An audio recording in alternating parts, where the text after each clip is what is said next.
National investigating agency ने अलग अलग जगहों पर छापेमारी की है। इस छापेमारी के बाद 4 लोग गिरफ्तार भी हुए हैं। नेशनल इन्वेस्टिगेटिंग एजेंसी 16 जगहों पर कश्मीर घाटी में छापेमारी कर रही है और 4 लोगों को गिरफ्तार किया गया है। जिन 4 लोगों को गिरफ्तार किया गया है, एनआईए के एक प्रवक्ता के मुताबिक 12 अक्टूबर 2021 को एनआईए ने 16 स्थानों पर छापेमारी की और इन स्थानों में श्रीनगर, पुलवामा, शोपियान तीनों डिस्ट्रिक्ट हैं। तीनों डिस्ट्रिक्टों में छापेमारी हुई है और इस छापेमारी में 4 लोगों को गिरफ्तार किया गया है। एक व्यक्ति का नाम वसीम अहमद सोफ़ी, ये छतबल श्रीनगर के रहने वाले हैं। दूसरा तारिक अहमद डार, ये शेरगिरी श्रीनगर के रहने वाले हैं। तीसरा बिलाल अहमद इलियास बिलाल फुफू, ये पारिमपुरा श्रीनगर के रहने वाले हैं। और चौथे तारिक अहमद बफंदा, ये रजौरी कदल श्रीनगर के रहने वाले हैं। मामला ये है कि एनआईए को ये जानकारी मिली थी कि कुछ आतंकी और कुछ आतंकियों के समर्थक मिलकर आतंकी हमले करने जा रहे हैं जम्मू कश्मीर में, नई दिल्ली में और अन्य कुछ और स्थानों पर। जानकारी के मुताबिक उन्हें यह भी पता चला था कि ये आतंकी संगठन लश्कर तैयबा, जैश मोहम्मद, हिजबुल मुजाहिदीन, अल-बदर और अल-बदर के साथ अन्य कुछ और आतंकी संगठन मिलकर जिन्होंने द रेजिस्टेंस फ्रंट बनाया है, पीपल एंटी फैसिस्ट फोर्सेस बनाया है, ये सभी संगठन मिलकर कई जगहों पर आतंकी हमले करने जा रहे हैं। ये जानकारी नेशनल इन्वेस्टिगेटिंग एजेंसी को मिली तो उसके फौरन बाद एनआईए ने टीमें गठित की और टीमें गठित करके घाटी में अलग अलग जगहों पर छापेमारी शुरू कर दी। आतंकी संगठनों ने और उनके ओवरग्राउंड वर्कर्स ने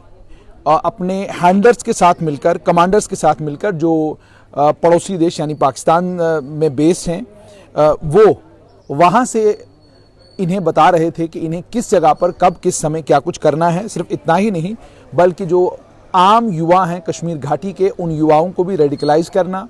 उन्हें धार्मिक तौर पर कट्टरपंथी बनाना और कट्टरपंथी बनाकर उसके बाद उन्हें रिक्रूट करना, उन्हें ट्रेन करना, हथियार की उनको ट्रेनिंग देना, एम्यूनिशन की ट्रेनिंग देना, एक्सप्लोसिव्स की ट्रेनिंग देना। ये सारे काम जो हैं, ये सारे काम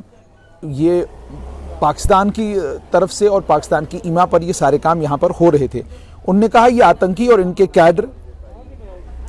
इन्होंने बहुत सारे आतंकी घटनाएं करी हुई हैं, बहुत सारे निर्दोष नागरिकों को मारा है, फौज के जवानों को शहीद किया है और सिर्फ इतना ही नहीं किया है बल्कि इसके कारण पूरी घाटी में एक भय का वातावरण पैदा किया है। अकॉर्डिंगली नेशनल इन्वेस्टिगेटिंग एजेंसी ने RC 29/2021 NIA/DLI 10 अक्टूबर 2021 को केस रजिस्टर किया और उसके बाद फिर मामले की पड़ताल शुरू की। पड़ताल के दौरान बहुत सारे इलेक्ट्रॉनिक डिवाइसेस, जहादी डॉक्यूमेंट्स, फाइनेंशियल ट्रांजैक्शन की कुछ डिटेल्स, वो सस्पिशियस फाइनेंशियल ट्रांजैक्शन की डिटेल्स और उसके अलावा प्रिलिमिनरी इन्वेस्टिगेशन में ये भी पता चला है कि जिन आतंकियों को गिरफ्तार किया गया है वो अलग अलग आतंकी संगठनों के साथ जुड़े हुए थे और लॉजिस्टिक और मटेरियल सपोर्ट आतंकियों को दे रहे थे और उनके वो जो भयानक मंसूबे हैं, उनके उन मंसूबों को कामयाब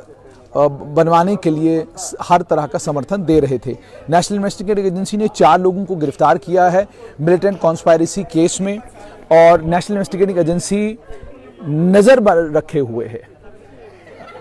फेसबुक के ऊपर, सोशल मीडिया के ऊपर। जो युवा बहुत एक्टिव हैं और एक्टिव होकर जो लोग सोशल मीडिया का इस्तेमाल कर रहे हैं, सिग्नल ऐप का इस्तेमाल कर रहे हैं या अन्य कुछ ऐप्स का इस्तेमाल करके जो लोग आतंकवाद को घाटी में बढ़ावा देने की कोशिश कर रहे हैं, उन तमाम लोगों पर नेशनल इन्वेस्टिगेटिंग एजेंसी की नज़र है। ऑलरेडी 900 के करीब युवाओं को घरों से उठाया गया है, उनसे पूछताछ की जा रही है और ये पूछताछ भी उन 7 निर्मम हत्याओं के बाद पूछताछ की जा रही है कि उनका उसमें रोल क्या है, कौन लोग हैं जो लोग इसके लिए रिस्पॉन्सिबल हैं, ये कौन सा स्क्वाड है जो स्क्वाड कश्मीर घाटी के अंदर काम कर रहा है और आम नागरिकों को निशाना बना रहा है। फिलहाल के लिए 4 लोगों को गिरफ्तार किया गया है। नेशनल इन्वेस्टिगेटिंग एजेंसी इस समय भी अलग अलग जगहों पर पड़ताल कर रही है, अलग अलग जगहों पर छापेमारी कर रही है और कोशिश यही है कि आतंकियों का ये जो नेक्सस, इस नेक्सस को तोड़ा जाए और आतंकियों को गिरफ्तार किया जाए और अगर आतंकी गिरफ्तार नहीं हो पाते तो मुठभेड़ में न्यूट्रलाइज किए जाएं, लेकिन इन्हें मौका न दिया जाए कश्मीर घाटी के अंदर आतंक और भय का माहौल बनाने का।